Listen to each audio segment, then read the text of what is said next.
সরকারের এই ঘটনাকে কেন্দ্র করে রাষ্ট্রীয়ভাবে ৭টা গণহত্যা দিবস ঘোষণা করা হোক। সুষ্ঠু তদন্তের মাধ্যমে শহীদদের সঠিক সংখ্যা, সঠিক তালিকা প্রকাশ করা হোক।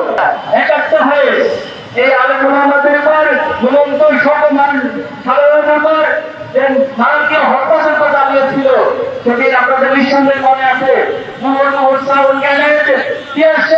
এবং গুলি করে এই রাজপথকে রক্তে রঞ্জিত করা হয়েছিল। সেদিন দিক বিদিক ছুটে গিয়ে প্রায় কয়েক হাজার মানুষ সেখানে শহীদ হয়েছিল। যদি এটা এখন তদন্তের মাধ্যমে সুষ্ঠু তদন্তের মাধ্যমে সঠিক সঙ্গে নিরূপণ করা যায়নি। অধিকারের রিপোর্টের কথা বলা হয়েছে। বিভিন্ন গণমাধ্যম এবং আন্তর্জাতিক সংস্থার মাধ্যমে প্রায় ২০০ জনের বেশি শহীদ হওয়ার ঘটনা উল্লেখ করা হয়েছে।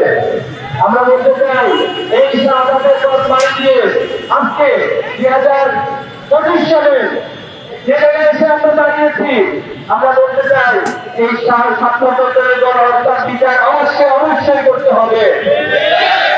৭৭ এই গণহত্যার বিচারের পাশাপাশি বীরগড়ের হত্যাকাণ্ড, আল্লামা সাঈদীকে কেন্দ্র করে, রায়কে কেন্দ্র করে যে গণহত্যা সহ জুলাই আন্দোলনের যতজন শহীদ হয়েছেন প্রত্যেকটি গণহত্যার সুষ্ঠু বিচার অবশ্যই করতে হবে। আমরা দাবি করতে চাই সুষ্ঠু তদন্তের মাধ্যমে শহীদদের সঠিক সংখ্যা, সঠিক তালিকা প্রকাশ করা হোক। আমরা আরো দাবি জানাতে চাই ৭৭ এই ঘটনাকে কেন্দ্র করে রাষ্ট্রীয়ভাবে ৭টা গণহত্যা দিবস ঘোষণা করা হোক।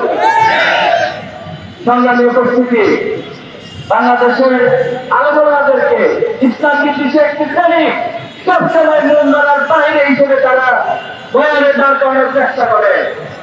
এই জাতিসত্তার ইতিহাস যদি আপনারা পড়ে থাকেন, এই ভূখণ্ডের জাতিসত্তার ইতিহাস প্রমাণ করে এই ভূখণ্ডে ইসলাম প্রিয় আলেমদের অবদান অনেক বেশি এবং তাদেরকে মূল ভূখণ্ড থেকে বাড়ি করে এই জাতিসত্তার ইতিহাস লেখা কোনদিন সম্ভব নয়।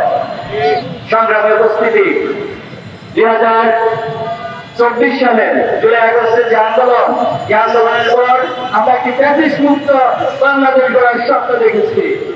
আপনারা এখনো যদি শহীদ পরিবারের কাছে করবেন, দুঃখজনক হবে সত্য, আজকে ৯টি মাস অতিবাহিত হচ্ছে, কিন্তু শহীদ পরিবারের সামনে এখনো থামেনি।